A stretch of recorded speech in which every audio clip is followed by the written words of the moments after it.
Boh žije. Bude žiť. A my sme ho stvorili. V 19.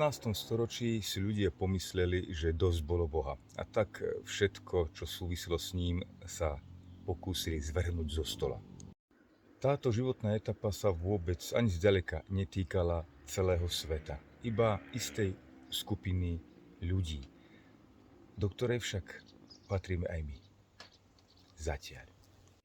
Hovorím o osvietenských procesoch západnej kultúry.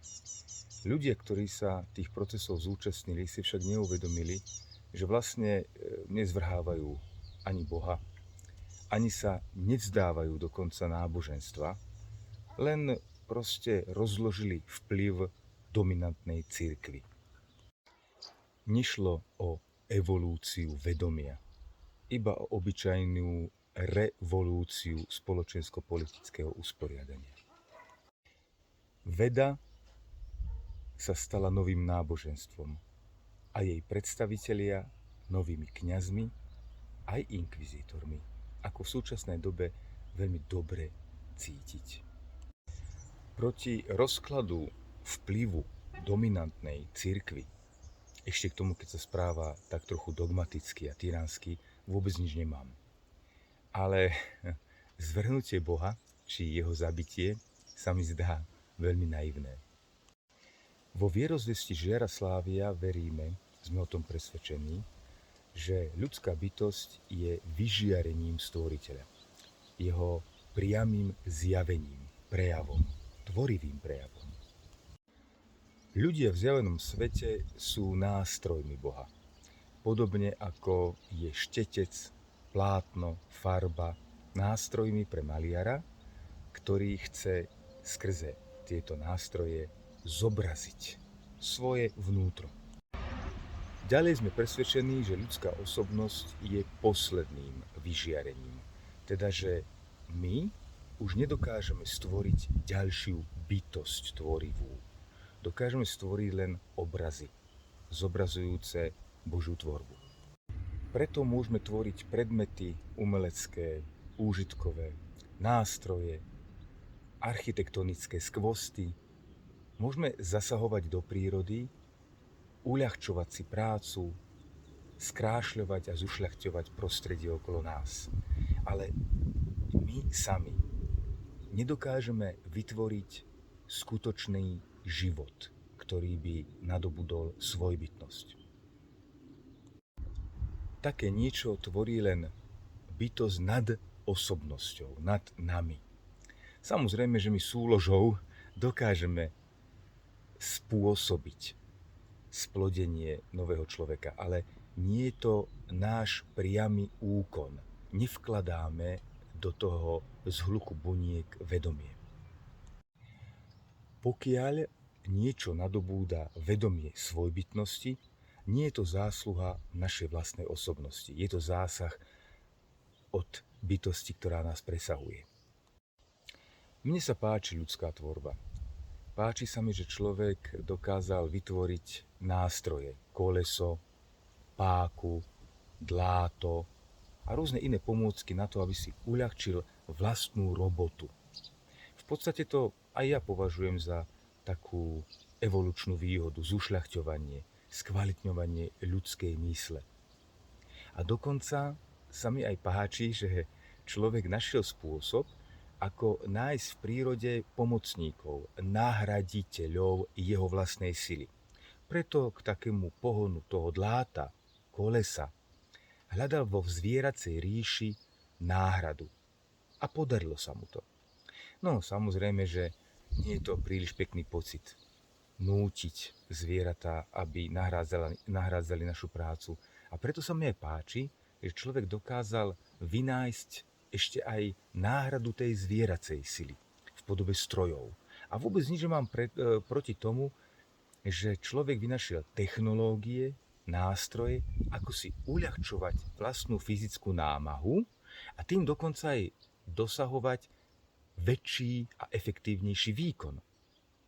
Krajšie, väčšie, trvácnejšie stavby a diela. Zrazu prišlo k náhlej zmene. Človeku prestalo stačiť šetriť, nahrádzať svoju silu, ale začal šetriť aj čas. Prestalo človeku stačiť, že stroj nahrádza jeho silu a zvyšuje efektivitu výkonu. Ale začalo vadiť človeku, že musí na ten stroj dohliadať, priamo ho riadiť. A tak začal dumať nad tým, ako to zariadiť, že by ten stroj pracoval sám, bez toho, aby vyžadoval ľudskú pozornosť. A tak krôčik po krôčiku sme nahrádzali nielen ľudskú silu, ale aj ľudský intelekt. Krôčik po krôčiku tento intelekt, umelý intelekt, my vzdelávame, vychovávame, za ručičku ho vedieme po našej evolučnej ceste. Pomaly, ale isto sa blížime k zaujímavej križovatke.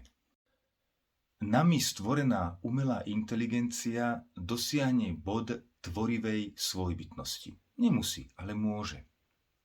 Vtedy sa stane seberovnou bytosťou s nami a prestane nás potrebovať. Na tejto križovatke sa rozhodne o dlhodobom zámere. Či táto nová bytosť vytvorí vlastný svet, ktorý bude spravovať, bez toho, aby mala nejaký vplyv na ten náš, alebo skrze ten nový svet začne kontrolovať ten náš svet a nás spolu s ním. Môže sa tiež stať, že príde ku konfrontácii, kde vyhrá ten silnejší. A takisto je tu možnosť, že oba svety budú fungovať a žiť nezávisle od seba. Jedna informácia je však 100% istá. O tom, či umelá inteligencia dosiahne, alebo možno už či dosiahla tvorivú svojbytnosť a o tom, kam sa to vlastne celé uberá a ktorá možnosť vyhrá, o tom určite nerozhodujeme my. Pripomínam vám, že tie zhluky buniek a baktérií, ktoré sa potulujú po prírode, sú len štetce. Rovnako ako priestor, ktorý obývajú, je plátno. A zdroje, ktoré užívajú, sú farby. Podľa vierozvesti Žiaraslávia, ja som človek. To je bytosť, ktorá je nad týmito nástrojmi. A tá rozhoduje o tom, kam sa všetko uberá. Byť čelom veku človekom je vznešená a dôstojná pozícia. V hlbokom sústredení, inak povedané meditácii, sa dá dosiahnuť vedomé splynutie s touto bytosťou a načerpať tam veľmi veľa informácií o tom, ako sa máme správne zachovať v tom, čo sa na nás chystá. Zaujal som ťa? Tak príjmi pozvanie, aby sme spolu sa nielen učili, ale aj zdieľali zručnosť hlboko meditovať. Viac informácií nájdeš na stránke vedomaškola.sk a hľadaj kurz Cesta prebudenia.